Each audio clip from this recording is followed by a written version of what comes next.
Salut à tous les amis, bienvenue dans cette nouvelle vidéo. Aujourd'hui je vous emmène avec moi sur un projet un petit peu particulier. J'ai réalisé une interview avec deux personnes dans une ancienne prison, l'ancienne prison d'Orion.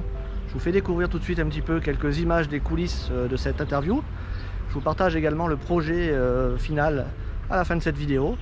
Voilà, n'hésitez pas à vous abonner à la chaîne, n'hésitez pas à partager la vidéo et puis c'est parti. Direction la prison, direction les coulisses. Et puis je vous dis à très bientôt dans une prochaine vidéo. Allez, à plus les amis.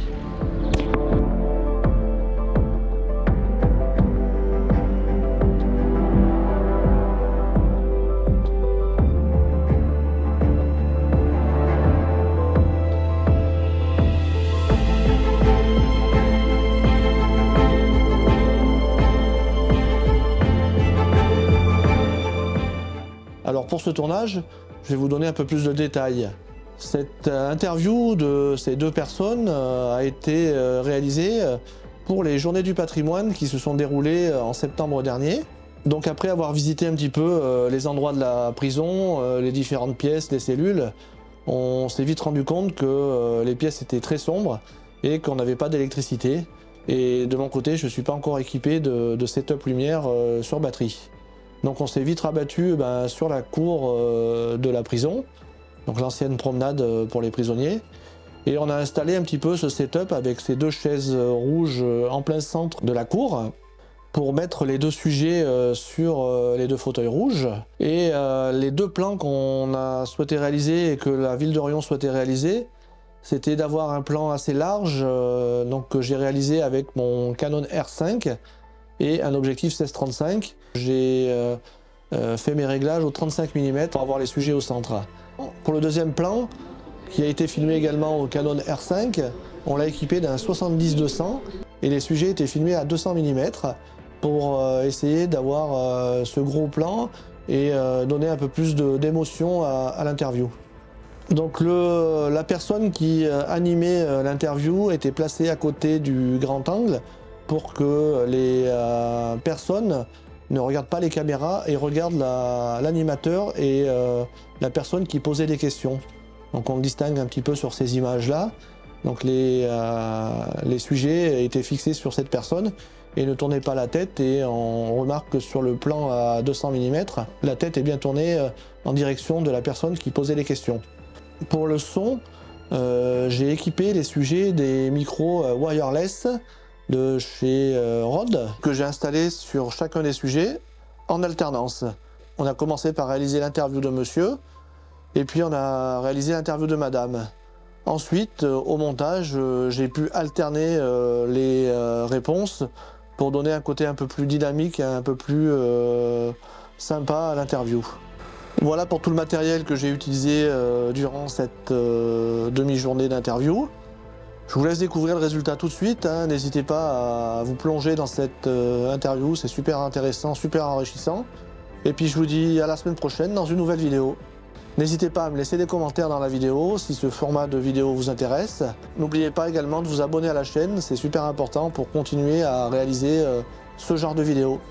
Allez, à plus les amis, et surtout n'oubliez pas de sortir, de faire des photos, faire des vidéos.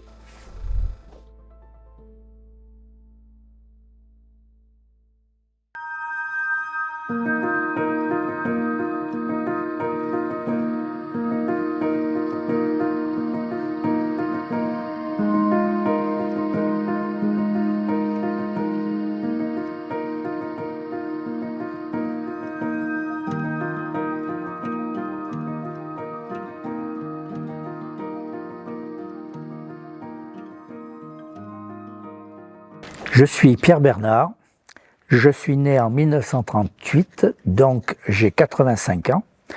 Je suis marié et nous avons 3 filles qui nous ont donné 6 petits-enfants. J'ai un BTS de frigoriste. J'ai créé en 1976 une entreprise qui s'appelle Froid Climat. Alors je suis Michèle Bernard Chardonnay, la fille aînée de Marcel Bernard. Et j'ai donc été élevée avec mon frère pendant cette période terrible de la guerre, dont on n'a pas vraiment souffert, nous. J'ai fait des études pour être, j'allais dire, avoir un métier rapidement pour pouvoir voyager. Donc j'avais fait des études dans une école de dactylographie secrétariat. J'ai fait donc du secrétariat beaucoup après. Et c'est surtout par la généalogie que je pratique et que j'aime que je suis entrée dans l'histoire de mon père, de ceux qui l'entouraient et de notre vie de famille. Voyant que j'étais intéressée par ça, ma mère m'a beaucoup parlé de la famille, et c'est surtout que dès qu'il lui revenait un petit souvenir de famille qui pouvait apporter de l'influence à ce que je recherchais, j'ai trouvé des petits morceaux des fonds, des dos de lettres, des morceaux de papier où elle m'inscrivait comme ça ce qu'elle avait trouvé, pour que je puisse l'introduire dans ce que je cherchais et ce que j'aimais faire. Alors, ce que j'ai fait comme travail, c'est du secrétariat de direction dans une entreprise de financement qui s'occupait de la création des petites et moyennes entreprises du Massif central. Puis, pendant quelque temps, j'ai fait de l'enseignement de secrétariat, mais comme mes élèves gagnaient beaucoup plus d'argent que moi et que j'avais quand même besoin de finir mes fins de mois, donc je me suis remis dans du secrétariat d'entreprises qui s'occupaient de l'évolution de l'industrie, des petites industries dans le Massif central, et c'était fabuleusement intéressant.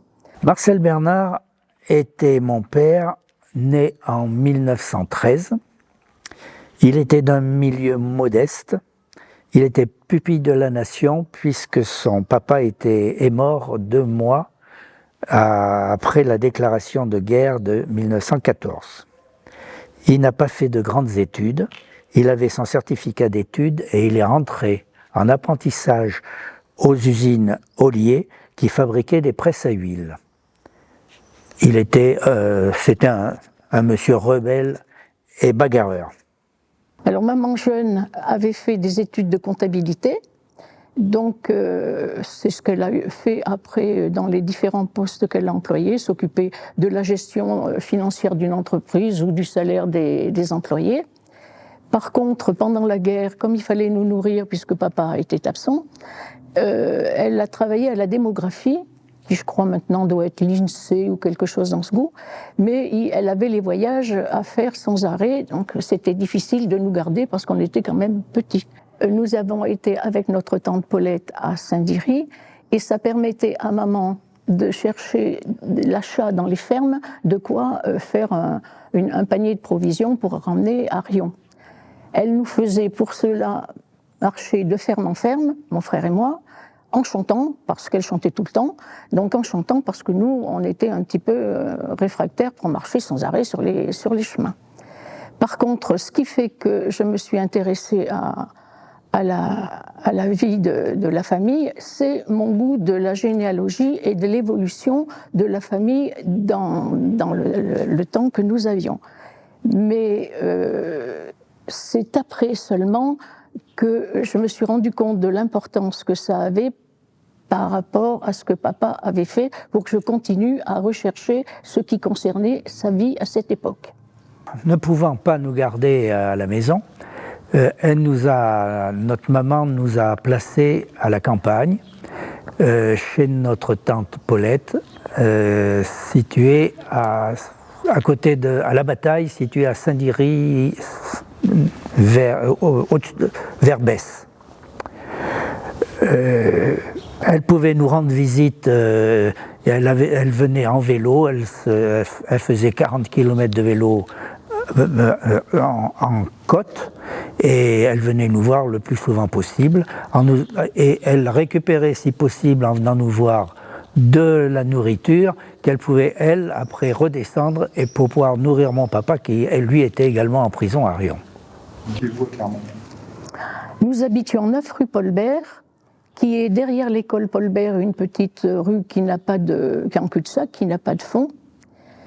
Et ce dont je me souviens à cette époque, c'est qu'on ne voyait pas beaucoup notre père, parce qu'il était toujours soit dans ses déplacements de travail, soit après avec des déplacements pour la résistance. Mais c'était toujours enfin pour mon frère et moi, quand on était tellement dans l'attente de son arrivée qu'on ne savait jamais quoi lui dire quand il arrivait. Et il fallait un moment pour que... Alors c'était lui qui se jetait sur nous pour nous embrasser, il était content de nous voir, mais nous, il y avait longtemps, on était petits, il y avait toujours cette restriction. Mais on était tellement contents de le voir, ça ne durait pas bien longtemps. Et il aimait beaucoup jouer avec nous, tellement jouer et rire et raconter des histoires, que maman disait « tu sapes mon autorité » parce que bon, il outrepassait un petit peu les autorisations, parce qu'on avait une mère un peu sévère, mais ni méchante, ni rien du tout, mais sévère. On avait des restrictions de vie, ce qui a fait notre éducation actuelle. On n'a jamais souffert de la faim, puisqu'en fait, on était réellement à la campagne, on avait tout ce qu'on voulait et on était tranquille. Les conditions matérielles de vie, franchement, c'est maman qui assumait tout. Donc, on était logés, on était entourés, on n'a jamais eu faim. Donc, ça ne nous a pas posé de problème. Même en l'absence de papa, maman, elle assumait ce qui était notre vie et notre environnement. On allait à l'école. Et à l'époque, l'école, c'était pas comme maintenant, c'était partagé, même l'école maternelle, les filles d'un côté, les garçons de l'autre. Et c'est comme ça qu'un jour que moi je sortais de l'école maternelle, il y avait des Allemands, 2 soldats allemands qui ont passé sur le trottoir et qui ont dit bonjour. Donc nous on disait bonjour parce qu'on a été bien élevés. Et ils ont sorti de leur poche un morceau de chocolat que l'on n'avait pas vu depuis le début de la guerre. Donc ils étaient pas tous des horreurs. Par contre, ce dont je me souviens, c'est le bruit des bottes, parce que à la télévision, il y a eu un reportage sur cette période-là, et j'étais en train de faire autre chose, je ne regardais pas la télé. D'un coup, j'ai entendu le bruit des bottes. Je me suis retournée et j'ai vu qu'à la télé, effectivement, il y avait un défilé d'Allemands. C'était des informations de cette époque. Et je me suis souvenu que dans notre rue, il y avait souvent 2 Allemands qui descendaient, donc le bruit des bottes résonnait dans la rue, parce qu'ils avaient une rencontre à faire avec une dame du fond de la rue qui devait peut-être arranger ses fins de mois. On ne peut pas lui en vouloir, parce qu'à l'époque, c'était pas évident. Je me souviens aussi dans la cour qu'aux récréations, nous étions tellement environnés par les problèmes de guerre, de souvenirs comme ça. Oui, dans la cour de récréation, nous avions, entre autres jeux, un jeu qui rappelait tous ceux qui étaient partis à la guerre ou autre, comme notre père et d'autres papas d'autres filles, et qui n'étaient pas revenus parce qu'ils étaient restés ou déportés ou morts. Et nous, pour penser à eux, nous jouions à la minute de silence, c'est-à-dire que 2 ou 3 copines étaient assises par terre et puis écoutaient. Moi, qui faisais semblant de jouer de la trompette ou de la clarinette, je ne sais plus, et je jouais le morceau de la minute de silence, et tout le monde écoutait dans le plus grand silence, parce qu'on honorait toutes nos familles qui étaient prises par cette époque. Le bombardement d'Olna, je m'en souviens très très bien, parce que de notre maison, puisqu'on habitait vers la gare, au 9 rue Paul-Bert, le ciel était tout rouge, et j'ai un grand souvenir du bombardement par les Anglais d'ailleurs, de toute la base d'Olna, qui, elle, était à la merci des Allemands, disons, pour éviter que les Allemands l'utilisent.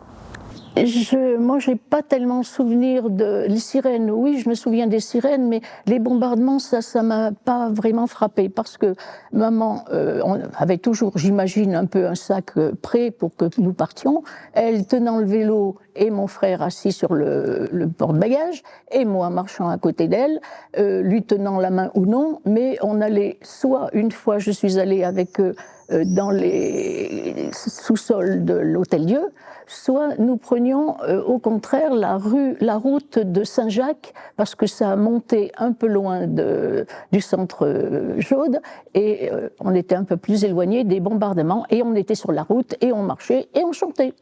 Donc les armes, à la maison, il y avait des armes. Ces armes étaient normalement cachées dans 2 endroits. D'une part sous notre lit, puisque nous couchions, ma sœur et moi, dans la salle à manger, il y avait des armes sous notre lit, et il y avait également des armes dans un placard qui étaient à la disposition de personnes qui pouvaient venir chercher des armes. Ces personnes qui pouvaient venir frapper à la porte, on allait ouvrir, pénétrer dans la maison, prenait ce qu'il avait à prendre, il ressortait et il n'y avait pas un mot de dit entre l'entrée et la sortie de ce monsieur. Donc Pierre avait trouvé dans le fond d'un placard qu'il avait dû visiter, j'imagine, du plastique et des détonateurs que papa utilisait. Ça aussi, on imagine, parce qu'on ne savait pas à quoi ça servait, ni pourquoi c'était fait. Et maman s'est rendue compte que Pierre avait ça dans les mains, et elle a poussé un cri en disant « Non, non, on ne touche pas ça, c'est très dangereux ». Et papa lui a dit « Mais ça risque rien, il n'y a pas le détonateur sans doute, je ne sais pas ce que c'était ». Mais c'était Pierre, ça, il était curieux comme une chèvre. Oui, ma maman transportait des armes dans une remorque qui était attachée à son vélo. Donc elle partait, elle circulait avec son vélo. Ce qu'elle en faisait, je ne suis pas capable de le dire, je ne savais pas. Donc, mais elle partait et elle était en danger quand même, du fait de transporter des armes. Donc mon père a toujours eu énormément d'importance pour moi, mais je m'en suis surtout rendu compte, surtout à Dakar, parce que j'avais 12 ans et que c'était déjà un peu plus loin, cette époque où on disait rien, où on taisait, où on parlait pas. Mais c'est vrai que j'ai toujours eu une grande admiration pour mon père qui m'a toujours fait visiter ces usines. Dès qu'il les avait finis, il me les faisait visiter. Il savait que ça m'intéressait, que c'était quelque chose qui me plaisait. Et c'est pour ça que, quand j'ai fait de la généalogie, j'ai replongé dans sa vie pour savoir ce qu'il avait fait et pendant la guerre. Et j'ai eu beaucoup l'aide de maman. Un jour, mon papa s'aperçoit qu'il y a des trous de percés dans ces volets métalliques qui étaient sur la rue. Donc, il a réuni des camarades résistants et il cerne toute la rue, qui était un cul-de-sac d'ailleurs, la rue Paul-Bert était un cul-de-sac. Ils cernent complètement toute la rue et ils attendent de voir comment ça se passe, parce que trouver des trous dans les volets qui donnent dans la maison, c'était dangereux pour son utilisation à lui. Donc, conclusion, ils ont attrapé la personne en question et ils sont aperçus qu'en définitive, cette personne était quelqu'un qui venait voir ma mère se déshabiller, puisque ça donnait directement sur la chambre de mes parents. Il a dû ramasser une belle volée. Alors, c'est vrai que papa a toujours été antimilitariste et il avait fait, donc, comme tout le monde à l'époque, son service militaire.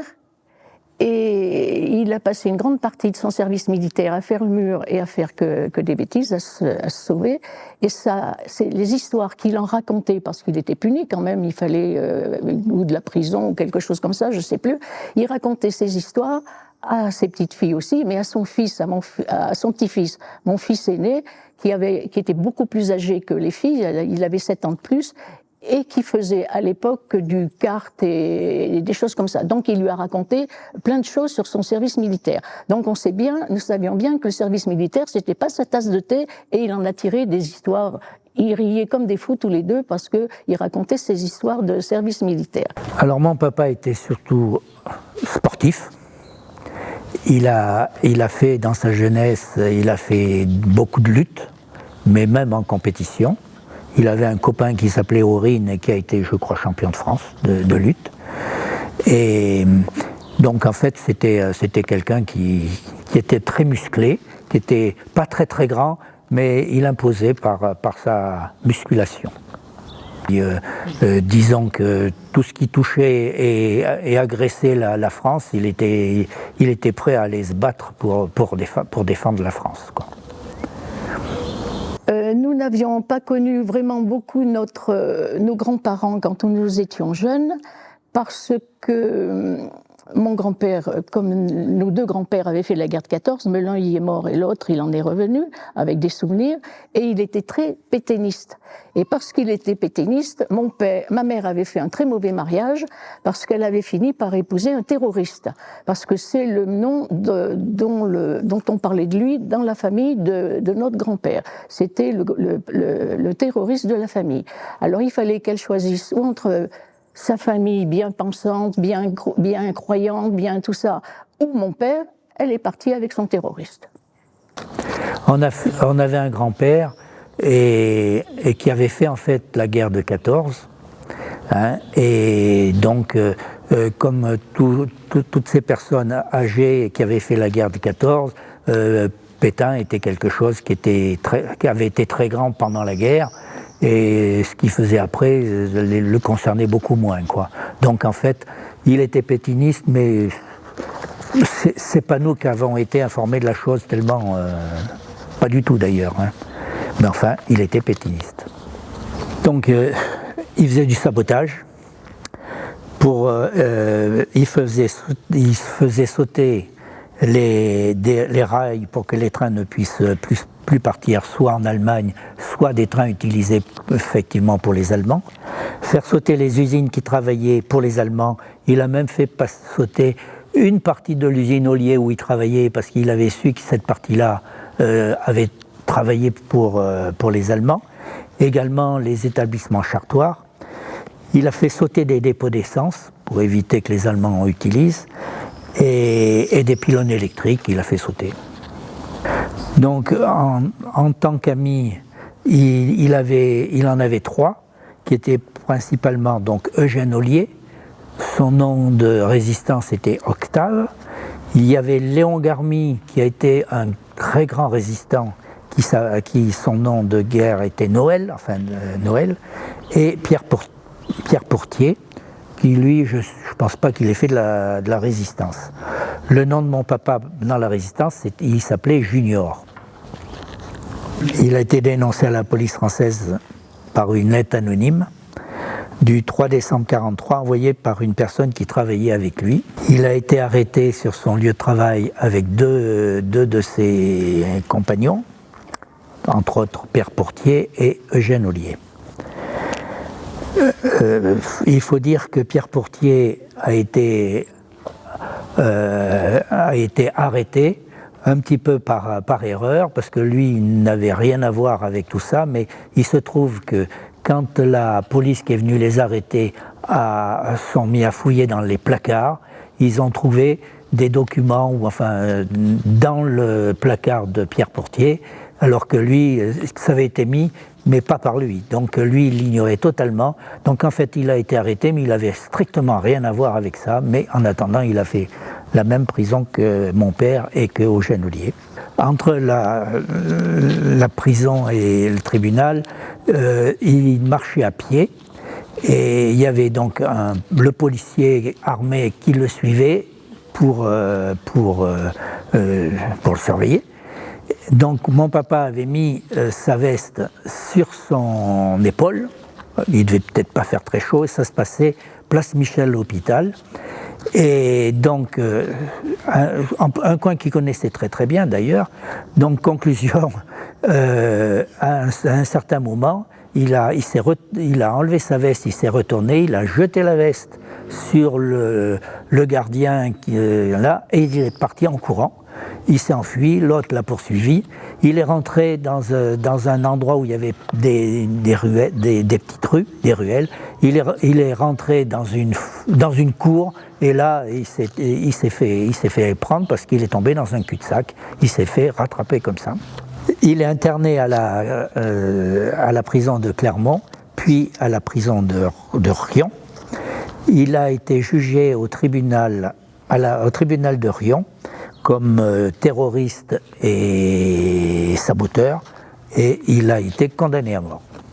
Maman avait donc, j'imagine, des jours où elle pouvait lui rendre visite, où elle pouvait aussi lui amener un peu à manger. Et il y a eu une fois où elle est venue, elle m'a emmenée parce qu'il avait contracté une maladie qui était qui était une angine diphtérique, qui était donc assez importante et assez grave. Et comme à l'époque, ils savaient pas au juste qu'ils allaient être libérés et qu'ils allaient pas mourir le lendemain, elle avait eu l'autorisation de m'emmener dans cette prison pour le voir, peut-être une dernière fois. Et c'est là que, comme ça, que j'ai des souvenirs de cette prison, de l'extérieur surtout, parce que l'intérieur, il y avait que mon père que j'ai vu, et il était aussi embarrassé parce qu'il savait pas quoi me dire. C'était peut-être la dernière fois. Et puis moi, j'avais vraiment peur. Et il y avait plein de parents qui avaient fait la queue avec nous, sous la pluie, devant la porte de la prison, parce que, alors eux savaient peut-être quelque chose à propos d'une libération possible, mais moi, dans mon esprit, j'avais été voir papa parce qu'il allait mourir. Et c'était là, dans cette prison, que je l'ai vu. Et après, Dieu merci, il était vivant. Et il s'en était bien sorti. Ces carnets, d'abord, du moins, on n'a pas du tout connu ces carnets du vivant de notre papa, d'ailleurs.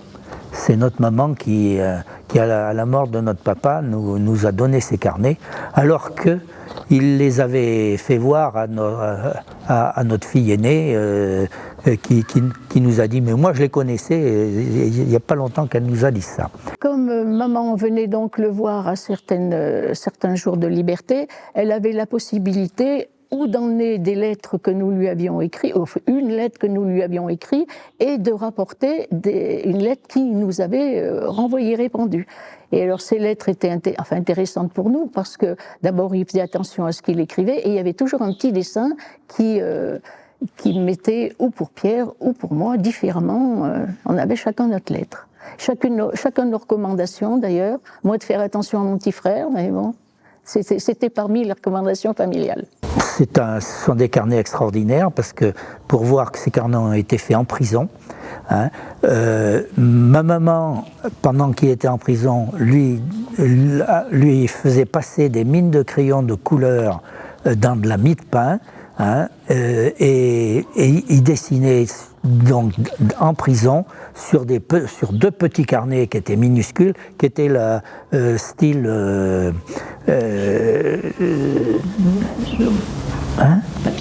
papier job, oui, enfin, oui, le papier à cigarette, disons.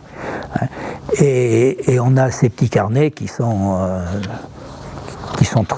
magnifiques. Donc ces carnets ont été conservés dans un petit sac en tissu et dans une boîte à chaussures.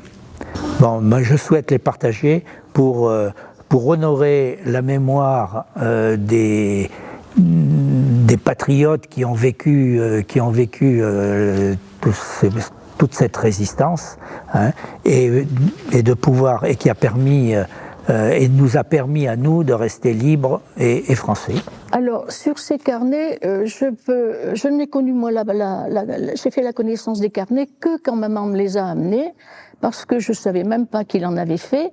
Par contre, je sais depuis que nos filles, que ce soit la mienne ou que ce soit celle de Pierre, en avaient parlé avec papa et il leur avait montré bien avant moi.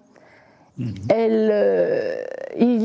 en parlait et il s'en amusait, il en plaisantait, mais c'était maman qui allait chercher dans son placard de couturière une boîte, alors était-elle une boîte de chaussures, je sais pas, où il y avait 2 élastiques et il y avait les carnets qui étaient dedans dans un petit sac protégé. Mais autrement, moi-même, je ne les ai jamais vus, excepté quand ma mère, après la mort de mon père, me les a amenés à la maison.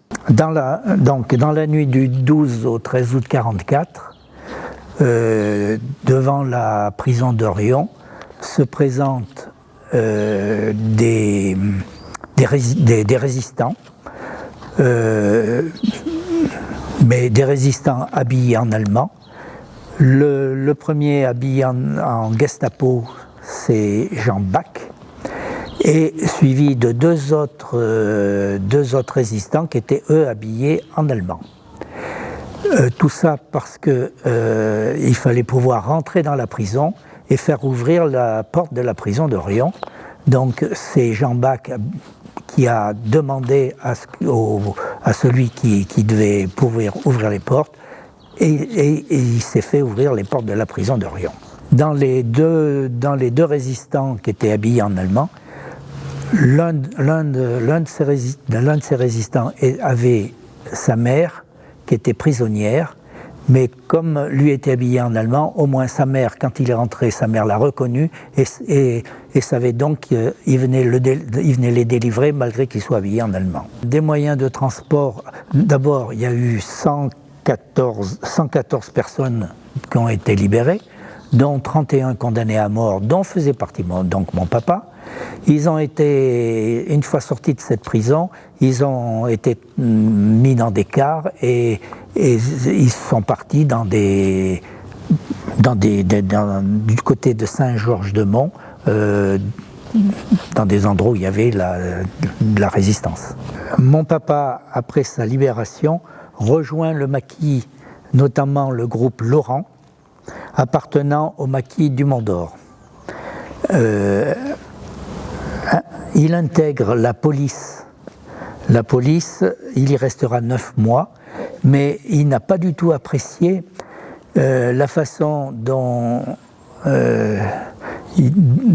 quand il y avait quelqu'un qui était ramassé, la police l'interrogeait et à l'extrême, il y avait des exécutions qui n'étaient pas très logiques. Donc il n'a pas du tout apprécié la façon de faire de la police, donc de la police française. Donc il a démissionné. Et il reprend donc sa carrière civile et il retourne donc travailler aux usines Ollier sur les presses à huile.